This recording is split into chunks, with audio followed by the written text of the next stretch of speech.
भाला के बाद अब लठ की बात करते हैं। बजरंग दल और शिवसेना समेत हिंदुओं की रक्षा के नाम पर बने दर्जनों दल लठ लेकर अब मैदान में। प्रेम पुजारी रहे भारत में इन लोगों ने प्रेम पर पहरा बिठा दिया है। वैलेंटाइंस डे के विरोध में मोहब्बत के मोगेम्बो बनकर ऐलान कर रहे हैं, जहां मिलेंगे बाबू सोना तोड़ देंगे कोना कोना। कल 14 फरवरी है, वैलेंटाइंस डे, रोम के संत वैलेंटाइन के नाम पर मनाया जाने वाला दिवस। अपने यहां कुछ लोग इसे प्यार का पर्व, प्यार का दिन कहते हैं, तो कुछ इसे पश्चिमी संस्कृति की साजिश करार दे देते हैं। लेकिन आज तमाम शहरों से जो तस्वीरें सामने आ रही हैं, वो ना प्यार की हैं ना त्योहार की हैं। वो तस्वीरें हैं डर की, खौफ की। वो तस्वीरें हैं डंडों की, नफरत की। ऐसा पहली बार नहीं हो रहा है। ये तमाम लोग जो मेरे साथ आप स्क्रीन पे देख पा रहे हैं, जो तरह तरह के से समाज में डर फैलाने की कोशिश कर रहे हैं, ये हर साल 11, 12, 13 फरवरी को ही क्यों निकलते हैं? साल भर 360 दिन क्या करते हैं ये लोग? क्यों तब नहीं सिखाते कि माता पिता दिवस बनाया जाए? क्या प्रेम को लाठी से नापा जाएगा? क्या संस्कृति की रक्षा डंडों से होगी? मध्य प्रदेश के सागर में शिव सैनिक जमा हुए, पंडित पुरोहित बुलाए गए, वैदिक मंत्रोच्चारण हुआ और फिर लाठियों में तेल डाला गया। लाठियों की पूजा की गई, क्योंकि कल कुछ जोड़े हाथ पे हाथ डाले अगर पार्क में घूमते हुए, मॉल में घूमते हुए मिल जाएं, तो ये उसका जवाब दे सके। ये देखिए क्या कर रहे हैं। मध्य प्रदेश की तस्वीरें थी। मध्य प्रदेश में सरकार मोहन यादव साहब की है, उनके पास जाएं और कहें कि कानून व्यवस्था लागू करें। वो नहीं हो रहा है। अब पटना की बात करता हूं। पटना में हिंदू शिव भवानी सेना, नया नाम, शिव भवानी सेना ने पोस्टर चिपकाए, जहां मिलेंगे बाबू सोना तोड़ देंगे कोना कोना। गाजियाबाद में हिंदू जागृति मंच के लोग पार्क में घुसकर जोड़ों से पूछताछ कर रहे हैं, कौन हो तुम, किस धर्म के हो?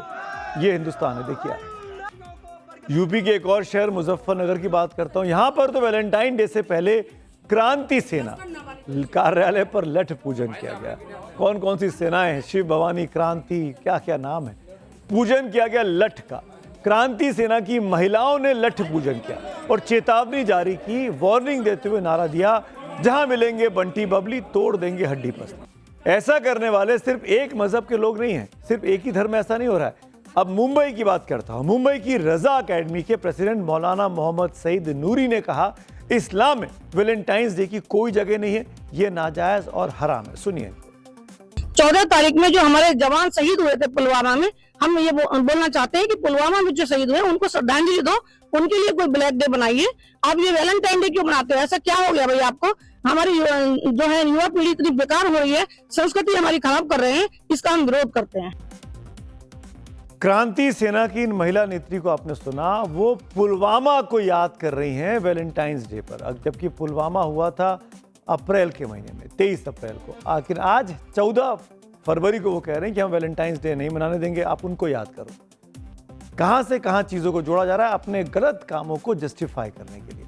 अभी आपने दोनों को सुना, हिंदू पक्ष को भी और मुस्लिम पक्ष को भी। हिंदू पक्ष उग्र दिखाई दे रहा है, मुस्लिम पक्ष केवल बात कह रहा है।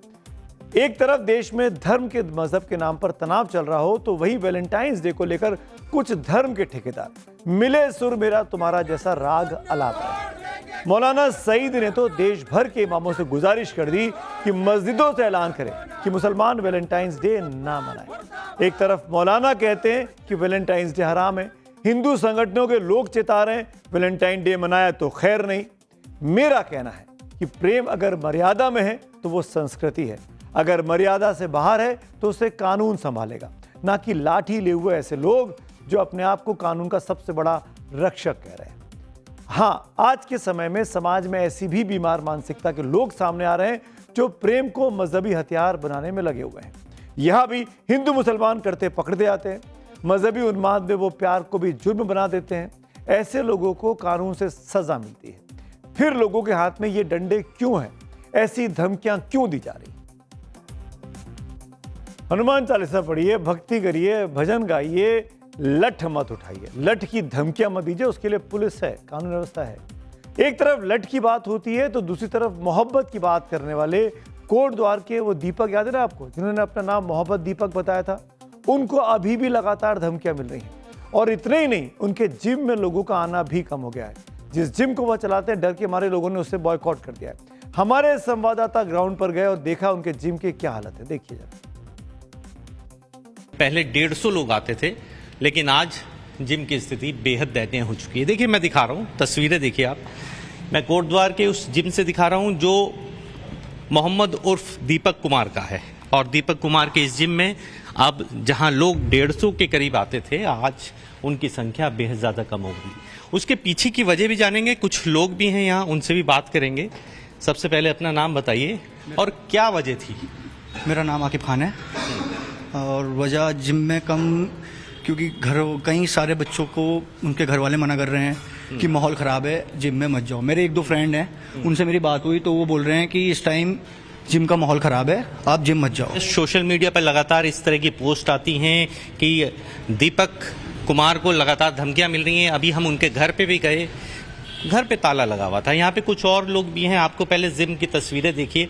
तस्वीरों में आप देख सकते हैं यहाँ पर जो लोग यहाँ पे पूरा गुलजार रहता था बच्चों से, जो एक्सरसाइज करने वाले लोग रहते थे, वो यहाँ पे लगातार मौजूद रहते थे। और उसके बाद आज की स्थिति आप देख सकते हैं, तस्वीरें देख सकते हैं। दावा ये किया जा रहा है कि 100 से 150 लोग यहाँ पे लगातार आते थे और जिम बहुत अच्छा चलता था। हल्क जिम है ये, आप उनके दोस्त भी हैं।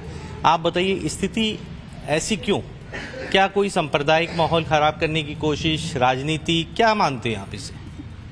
नहीं, बस भैया हमको लगता है केवल एक माहौल जो डर का भय बना दिया गया कोटद्वार में, जो बाहर के लोग हमेशा धमकी दे रहे हैं दीपक को, और उसके कारण जो यहाँ पर एक्सरसाइज करने आते थे जो हमारे युवा लोग थे, तो कहीं ना कहीं डर का भय उनके अंदर भी बैठ गया है। कहीं ना कहीं उनके घर वाले भी शायद उनको यहाँ आने के लिए मना कर रहे हैं, जो हमको महसूस हो रहा है। और कहीं ना कहीं दूसरी बात यह है कि भैया एक्सरसाइज लोगों की कंटिन्यू होती है और काफ़ी दिन से 26 तारीख से लेकर अभी तक ये जिम कहीं ना कहीं बंद ही था लगभग, तो उनकी एक्सरसाइज छूट रही थी। तो कहीं ना कहीं उस कारण भी यहाँ से लोगों ने शिफ्ट कर दिया, दूसरी कर दी। दीपक को धमकाने के लिए कुछ हिंदू संगठन के लोग निकले भी थे कि कोटद्वार जाएंगे और हम उसको पूरी तरीके से मुल्ला बना देंगे, इस तरह के बयान उन्होंने दिए थे।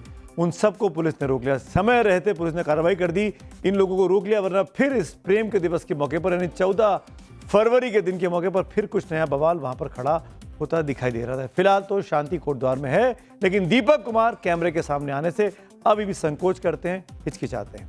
आगे बढ़ते हैं, अब बात करते हैं आज की एक और महत्वपूर्ण कहानी की, जिसको आप तमाम लोगों ने भारी वोट के साथ देखना चाहा है। सीबीएसई एग्जाम से जुड़ी यह खबर है।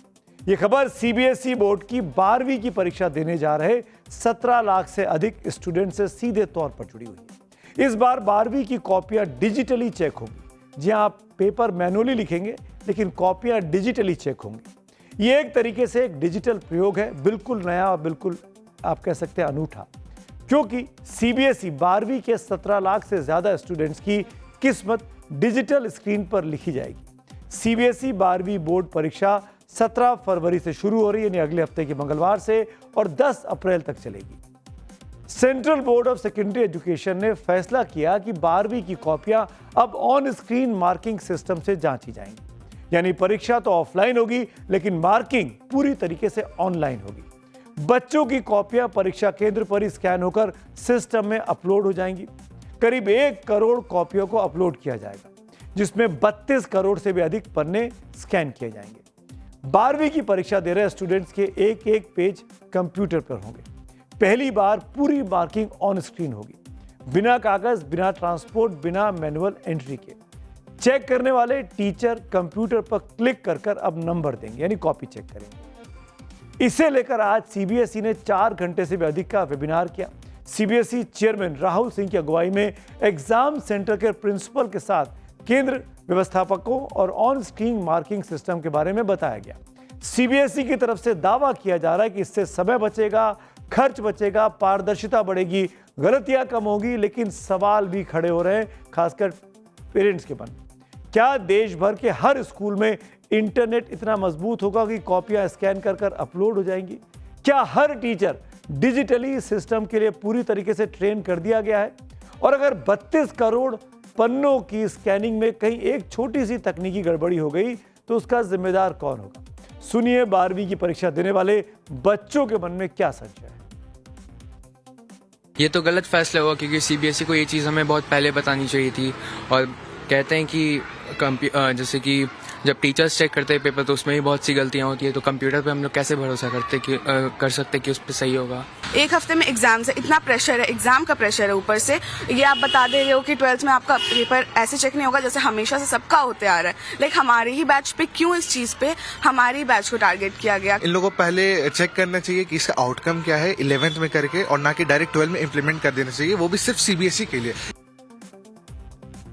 अभी आप जिनकी चिंताएं सुन रहे थे, ये पटना के लोग थे, पटना के बच्चे थे। अगर ये चिंताएं जायज सुनाई भी देती हैं, अगर स्कैनिंग के दौरान कोई पन्ना क्लियरली अपलोड नहीं हुआ, कोई पन्ना मुड़ गया, उसकी कॉपी ठीक से नहीं हो पाई, अगर सिस्टम क्रैश हो गया या सर्वर डाउन हो गया, तो क्या होगा? कहीं बच्चों का भविष्य, 12वीं की परीक्षा है, तकनीकी गड़बड़ी की भेंट तो नहीं चढ़ जाएगी? सीबीएसई स्कूल के प्रिंसिपल, प्राइवेट स्कूल एसोसिएशन से जुड़े लोग और पेरेंट्स का क्या कहना है, इनको भी आपको जरूर सुनना चाहिए। चोरी थी कि उनको ये पेपर देख के पढ़ के उनको वो करते थे, अब भी वैसे ही करेंगे, पर उसमें जो मार्किंग होगी वो ऑनलाइन हो जाएगी। ट्रांसफॉर्मेशन आता है, उसके लिए थोड़ा सा टाइम यदि दिया जाता है ज़्यादा बेहतर होता है, ज़्यादा एफिशिएंसी आती है उसमें, ज़्यादा परफेक्टली काम कर पाते सर। और दूसरा स्ट्रेस है कि हम कॉन्टिन्यूसली कंप्यूटर पे काम कर रहे हैं, तो ये डिफरेंट तरीके का हमारा स्ट्रेस होगा। प्री बोर्ड जो एग्जामिनेशन होता है उसमें बच्चों का एग्जाम हुआ, उसमें आप कॉपी स्कैन करते और कंप्यूटराइज चेक कराते, तो आपको भी पता चलता कि हाँ भाई इसमें क्या है। अगर प्रॉब्लम है तो फिर मैनुअल कॉपी चेक होती, और अगर सक्सेसफुल हो जाता तो आप इसको कंटिन्यू करते।